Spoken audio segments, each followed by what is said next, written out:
Welcome to the Social University Podcast. We are so glad you're joining us today because we want to help business owners, entrepreneurs, and people just like you who want to build their business online. Listen, if we can do it, you can do it. So let's go.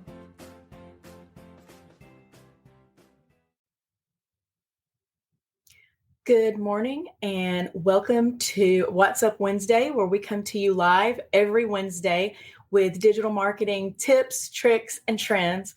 I am Becky Johnson with Social U. Karen is not here today, but no fear, she will return next week. So I was super excited today to get to talk about the worst social media nightmares. We're talking fails, things that are just super bad for business. And when we were talking about this, we decided that there were really two avenues that we needed to explore. First, what are the habits that you may have that are nightmares for your business? In other words, they are either keeping your business from growing, making your business not look as professional as you would like, or just not giving you the outcome that you're looking for. You're not meeting your goals. So we're going to start with those. Then we are going to talk about some real life social media nightmares that have happened. And we're going to end with a little bit of tea on who's been canceled in 2023. So when we're talking about things that are nightmares for your business, the very first is when you're not engaging. I know that we talk about this all the time, but it's because it is super important. You go to all this trouble to make this amazing graphic. You write this compelling caption that is just perfect. Then you schedule your post to go out at just the right time. And then when people comment on it and you ignore them, it's like you've wasted all of that work. People love when you engage. Remember, it is social media, so it is supposed to be social. It's a place where people can interact with your brand. They can become fans of your brand. And just think about when you comment on another brand's post and they respond to you, how good that makes you feel. People love to be acknowledged. So I understand you may not have time to write a paragraph to every single person that comments, especially if you have a really popular page, but you can add a thank you or even like a heart emoji. And if you have 1,000 responses, maybe you respond to the first 4 or 5, and then you just go through and like all the others. But there's no excuse for not engaging. If somebody writes you a review, respond to it, whether good or bad. We actually just did a video about that this month. So you can go back and look at that if you want to know how to respond to reviews. But that's number one, not engaging. Number two, this is Karen's biggest pet peeve. This is posting the same content to all of your platforms, especially if you're doing it at the same time. So if I make a post that is a certain graphic with a certain caption and I just push that thing straight from Instagram to Facebook, that's a bad idea. There's a couple of reasons why. One, it makes you kind of look lazy. Two, why would anybody need to follow you on more than one platform if they're going to get the same thing on every platform? And I know what you might be thinking, well, this is super important, timely information. I've got to get it out today. That's great. You can do that, but either change the caption or change the graphic. Do something to make it a little different. What if you say, Becky, I've got this perfect caption that goes so well with this graphic and I have to keep them together? That's fine, but spread them out a little bit. Maybe you do Facebook this week on Monday, and then you share that to Instagram next week on Thursday. Don't send them out at the same time on the same day. There's no reason for anybody to follow you on more than one platform if you're doing that. Also, the platforms are so different that you really don't want to use the same content. For instance, you're going to use hashtags on Instagram. You're not going to use hashtags on Facebook. So when you push that post from Instagram straight to Facebook, you're going to really annoy people with all of the hashtags. So let's not do that one. Number 3, ignoring customer feedback. Your customers will tell you exactly what they want. So when you get feedback from your customers, especially if you get it from more than one customer, it's very smart to pay attention. For instance, earlier this year, I don't know if you remember the tragedy that Taco Bell decided that they were going to do away with Mexican pizza. I had not had a Mexican pizza in probably 5 years at this point when they decided to do this. But I was kind of bummed because I was like, man, I like the Mexican pizza. Well, so many people complained and let their voices be heard that they wanted the Mexican pizza to stay, that they actually brought it back. And you know what I did? I went to Taco Bell and I got a Mexican pizza. So listen to your customer feedback. It's going to be super important for you. Number 4, trying to be all things to all people. You are not a taco. You cannot make everybody happy.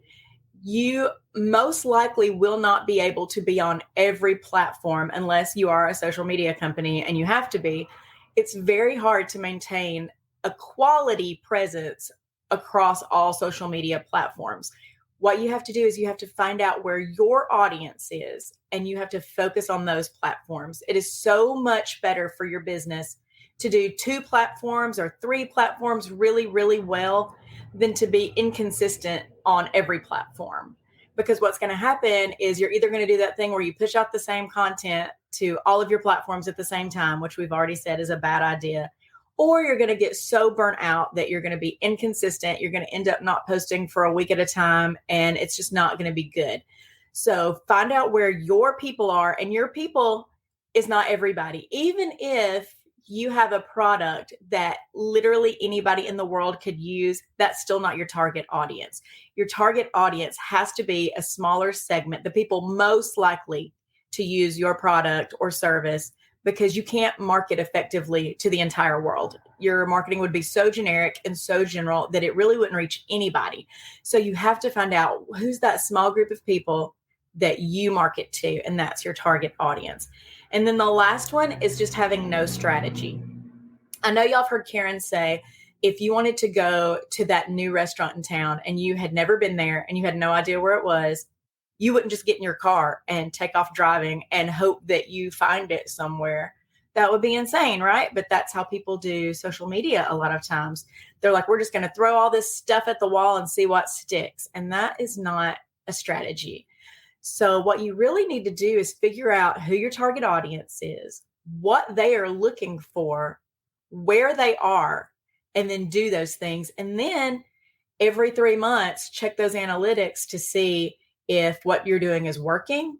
Get rid of the things that aren't working, do more of the things that are working, and make sure that you have a strategy.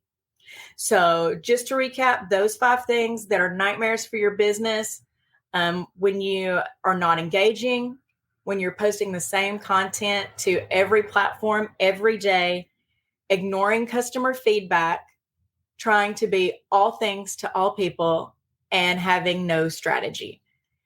So now let's get to some examples where people have not only done these things, but done things that are way worse. And these are going to be cautionary tales. These are going to be things that we are not going to do. So the first one happened a few years ago, and it was Draper James had a dress giveaway.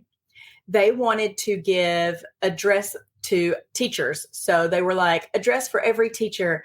And they had this giveaway on Instagram, and they did not list any limitations in their Instagram posting.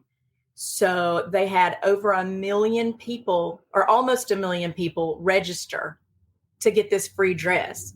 But the problem is they had 250 dresses. That's all. They had 250 dresses and almost 1 million people that had signed up. And that was a PR nightmare. So the lesson we can learn from that is when you are doing a giveaway or a contest, make sure you are very clear with the rules and the outcome. The next one was Burger King. This was a couple of years ago. You probably remember this one. It was a big deal. For International Women's Day on Twitter, Burger King started this thread of tweets. But the very first one that they started with on International Women's Day was women belong in the kitchen. I don't know who thought this would be a good idea. But of course, immediately people were just like outraged and they were slamming them. And honestly, they were trying to do a good thing. Like if you read down the thread, it's like, if women want to be in the kitchen, they should be, because only this many % of women are executive chefs. And so we're going to start this culinary scholarship program. They were literally rolling out a culinary scholarship program for women. which was a super awesome thing to do for International Women's Day. But the way they did it was just so wrong. they didn't start it out correctly, and so a lot of people never made it through the thread. So when you're trying to get that clickbait or get people's attention, be careful that you don't do something that's going to be super offensive.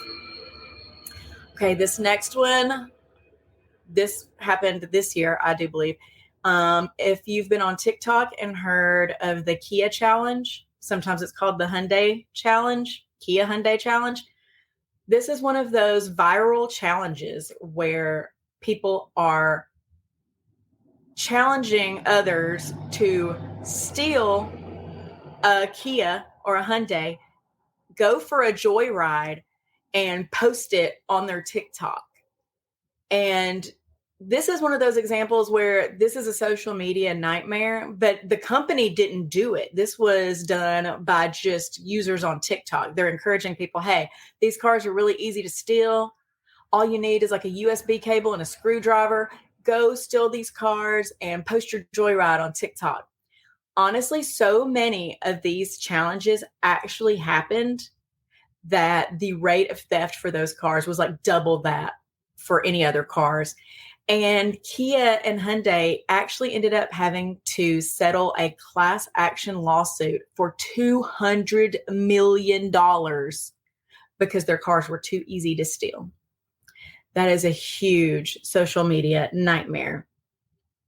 The next social media nightmare, Elon Musk, Twitter, which is now X, which is crazy. When he took over Twitter, it was like disaster after disaster after disaster. At one point, he even put a poll up for his followers saying, do you want me to step down as CEO? And 57.5% of them said yes. He did not step down, but that is insane. And it cost him like $44 billion to buy Twitter. And then it's just been a mess. Like, I don't know if he thought changing the name of it to X would make people not realize that it was the same Twitter that was having like a dumpster fire a month ago, but it's not worked out so far. And a lot of people have left and gone to other platforms. There's been goodbye Twitter and RIP Twitter hashtags trending. It's just been a mess. Then the last one is Jonathan Adler. Never try to capitalize on a tragedy. Natural disasters, tragedies, these are not things that you want to use for business. So during Hurricane Sandy, like 74 people lost their lives. 8 million people were without power. And on their website, they did like a Hurricane Sandy promotion that said, storm our site. And then it had the enter code Sandy at checkout. That is just so super tasteless. And people were not pleased. People were not pleased that they were trying to capitalize on this thing that was a tragedy for so many people.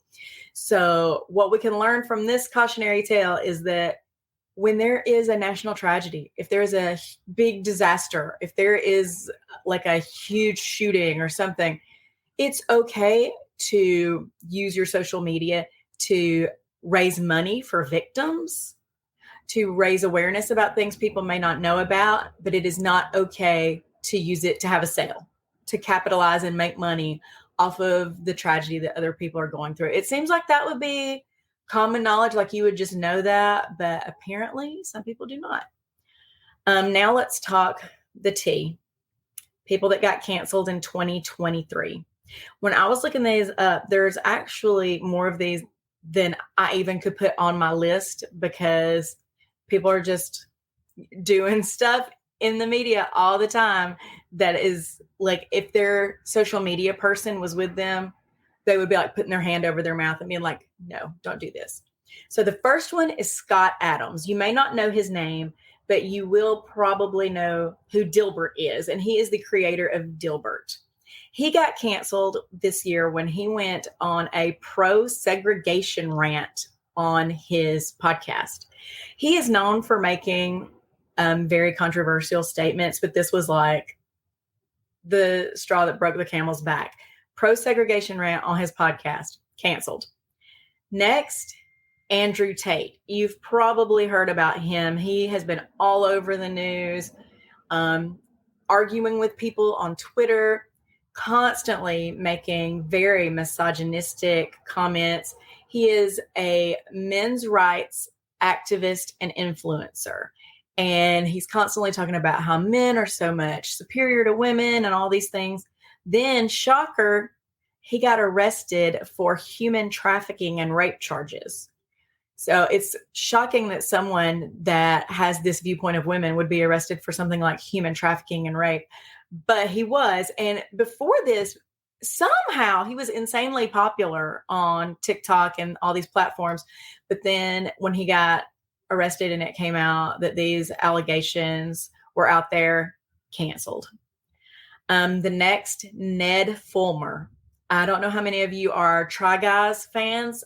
I'm a big Try Guys fan. They are a channel on YouTube. They started out as a BuzzFeed channel, and then they kind of did their own thing. There was 4 of them, and they each had like their own little thing. And Ned was like the wife guy. He was the first one that got married. He was always talking about his wife. His wife was in videos.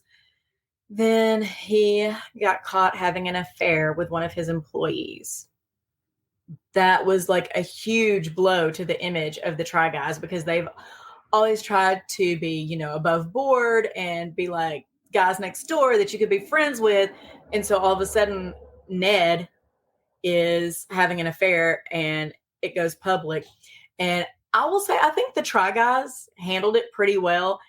They scrubbed all mention of him pretty much from their channel, even in older videos, a lot of times where they've like filmed things before he was fired.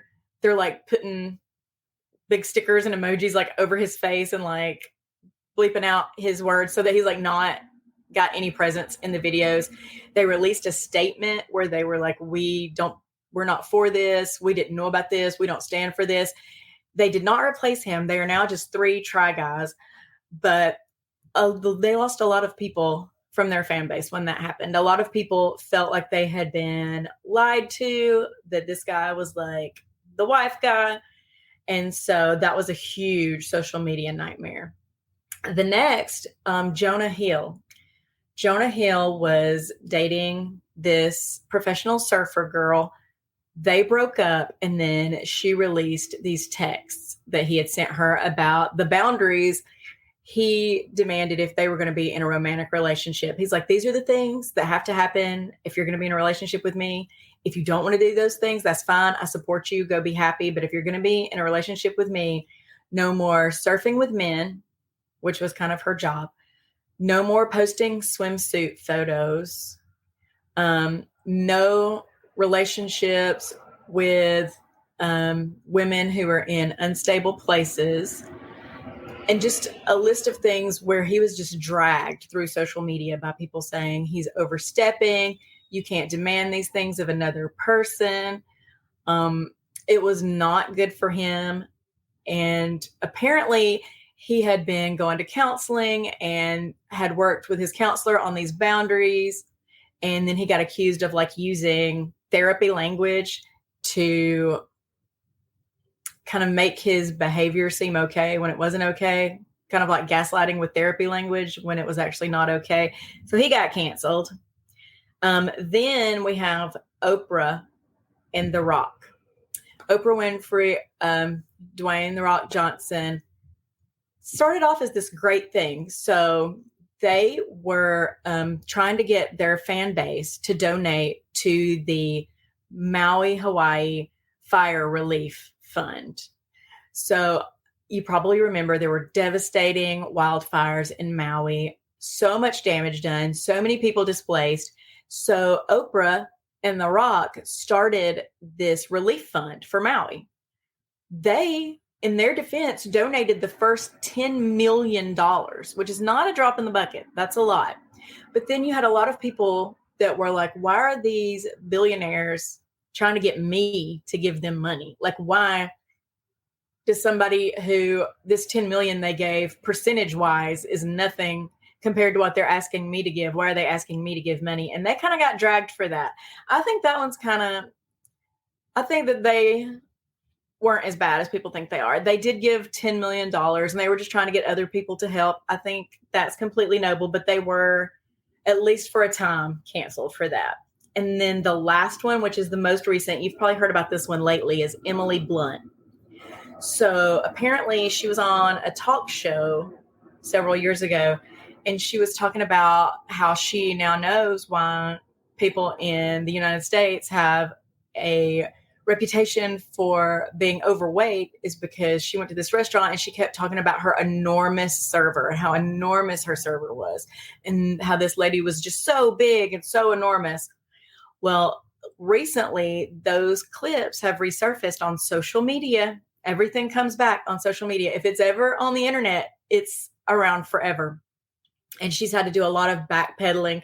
She's released apologies where she has stated, I'm appalled when I watch this. I am so sorry. I don't even recognize this person who is saying these things. That is just not me. I'm so sorry for any hurt that I've caused. But that was like a huge no-no. So what we can learn from that one is don't say anything about someone or about a situation or about anything that you wouldn't say directly to that person, to their face, that you wouldn't say in front of your grandmother, that you wouldn't say with your pastor in the room. If it's something that you are like, I don't know if I should say this, don't say it. Just don't say it. It doesn't matter how funny it is. It doesn't matter how good you think it is. Just don't say it. So the things we can learn from all of these cautionary tales, one, just use common sense. Common sense. Just think to yourself, if I saw another brand post this, would I think this is cool or would I be like, that was a miss? Number two, run ideas by your team. If you have an idea and you are not sure if it's going to fly, run it by your team. That's what your team is for. Get their input. Get somebody's input. If you are a solopreneur and you don't have a team, run it by some of your friends. Say, hey, how does this sound? Do you think this will be received well? Don't use tragedies for your business. Don't capitalize on other people's pain. And lastly, the thing that we can learn from this is just be a kind person. Don't be a terrible human. Be a kind person so that when the things you have said and done come to light on social media, as they most likely will, you can be proud of what you have said and done instead of ashamed and having to backpedal. That's it. That's all I've got for today. Thank you for joining us. Karen will be back next week, same time, same place. So we hope that you will join us then. My name's Becky Johnson, and we are here to help. Thanks for joining us for the Social University podcast. We hope you enjoyed it. Be sure to follow us on all of our social media at Stay Social U. That's the letter U. And we will talk to you next week. Remember, you've got this.